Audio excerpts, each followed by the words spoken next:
And welcome back. Well, the campus of Hofstra University still buzzing. This after the big debate between Hillary Clinton and Donald Trump.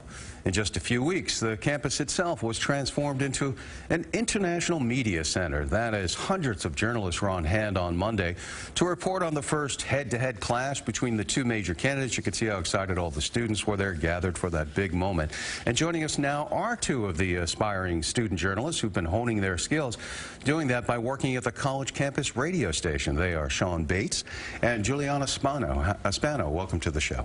Thank you. It's a pleasure to be here. You know, I would imagine everyone is still talking about this on campus. Give me some of the feedback of what you've heard from folks. Well, what I've heard is that the day itself, it was a literal definition of a media circus. So many outlets gathering students behind their cameras just to make it look like that there were so many people there. As early as 3, 4, or 5 in the morning, we had hundreds of students just gathered behind these cameras, cheering with signs, trying to see themselves on national TV, telling all their families. Yes. And no kidding, I saw some of you interviewed on other media stations, so you guys really were the focus of the attention for this. Oh, definitely. It was crazy on campus with all the different media outlets, and we were in the media filing center during the actual debate, so we were where the media was the entire time, and it was definitely a different experience. The whole campus was involved. You see the cheerleaders out there that are usually cheering for the athletic teams, cheering on the campus. Now, I mentioned you're aspiring journalists. Explain what duties you have at the radio station, Juliana. Sure. So I'm the programming director of Talk at WRHU-FM, our radio station there. And mostly what I do is I'm in charge of the programming on air. But I also produce our evening news show, an anchor. I do the morning show, talk show, and I'm also the producer for the women's show called A League of Our Own. That's a lot. It's hard to even remember that. Sean, how about you? Well, I'm one of the assistant news directors there, specifically for engineering. Mostly what I do is I assist the news director when it comes to putting together our schedules for the week. I also help produce our evening newscast, Newsline. That involves a lot of making sure that everybody is where they have to be, putting stories together, just making sure it all looks good. So there was a lot of special coverage of the debate. How did you prepare for this? Oh, definitely. Yeah, well, we did a lot of pre-recorded interviews to air during the day, and a lot of specials for specific shows. For like our women's show, we did an interview that was focusing on women in politics. And then during the actual debate, we aired it on our airwaves, and afterwards we did live coverage trying to get interviews of the surrogates who are walking out. How did that go? Pretty well. We got some good people. We got Rudy Giuliani. I was able to ask Donald Trump a question quickly. So that is good. Yeah. Because you were like in one of the lines, right? Yeah. As the people went by. I mean, just crazy. And, you know, people were thinking, oh, something bad could happen there. You know, this is New York and there's, you know, heated emotions. But it really went off pretty smoothly, it seemed like. It did go smoothly. I was volunteering as a technical assistant, so I had to follow around the senior technical manager for the days leading up to the debate. And everything was so tightly run, just how many wires there were, how everything was connected. It was all very, like clockwork precision almost, how everything came together. Yeah, in one of our stories, we talked with one of your colleagues over at the radio station, Bernie Dendler. He covered the Republican National Convention. You guys both covered the Democratic National Convention, as I understand. Yeah. Is that correct? And what stood out to both of you about that? I think it was just interesting to finally be in this environment with so many other people in our field as actual journalists rather than as interns or as college students who got lucky and got a ticket. And it was just so fascinating to see the hubbub of activity that sprung up seemingly almost instantly with the conventions.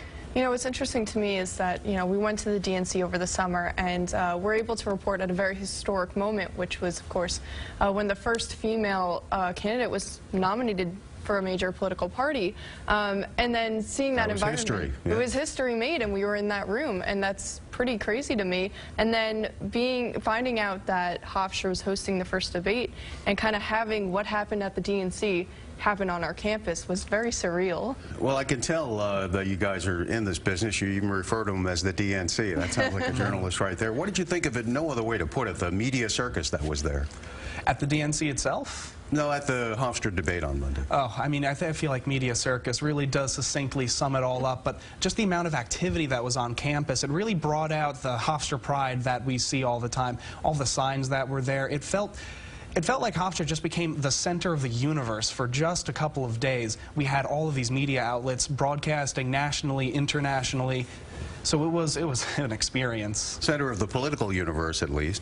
Well, let me ask you a couple of questions about what you observed. I mean, when you're thinking about getting into this and you're idealistic and young and, you know, seeing what you want to do with your life, do something. Most journalists say, oh, I want to help people and do something to make a difference.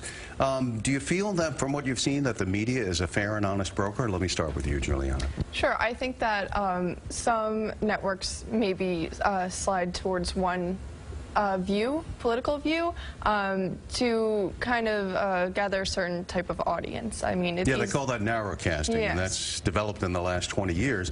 People, media giving audiences what they want. Well, what do you think about that? I feel like it's just a product of what happens. The media is trying to appeal to an audience, and in order to do that, maybe they have to slide a bit to the left or a bit to the right to fill a niche in the industry. It's seemingly almost just a natural occurrence, and although it may not necessarily be a positive benefit, it is something that is well documented. Well, how important is objectivity to you in this business? To me, I believe that objectivity is what we should be striving for. It may be difficult, it may almost be impossible, because to some level there will always be a little bit of subjectivity when somebody is either writing a story, putting it into the teleprompter, or discussing it on camera. Because we're the sum of our own personal experience. It's hard to escape yourself, right? Exactly. We can't escape our backgrounds, you know? And that can influence you. But the thing is, the main thing I was taught was to be aware of that. And that with that, you try to shed that, put it aside, and just be fair. I mean, how do you view it? How do you try to put that in its context? Well, I definitely think that it's important to, you know, be aware of how you're writing, how you're reporting, and, you know, the type of people that you are reporting. So let's say you get an interview with someone from the Democratic Party. You should also try to interview someone from the Republican Party. That way it's at least balanced. Yeah, because unless your job is to be a commentator, your job is really to let people hear what the folks you're interviewing have to say. And so now you saw how hard the job of the moderator is. You can't almost win, and somebody's going to hate you no matter what you do. Do you think, though, that the moderator should have the job of doing fact-checking? Let me start with you, Sean. I think that fact-checking, there's a lot that is said at these debates very quickly, and having to fact-check all of that then and there would be pretty difficult for the moderator. Really, the moderator there, in my opinion, is there just to make sure that everything flows smoothly and both candidates have an opportunity to speak.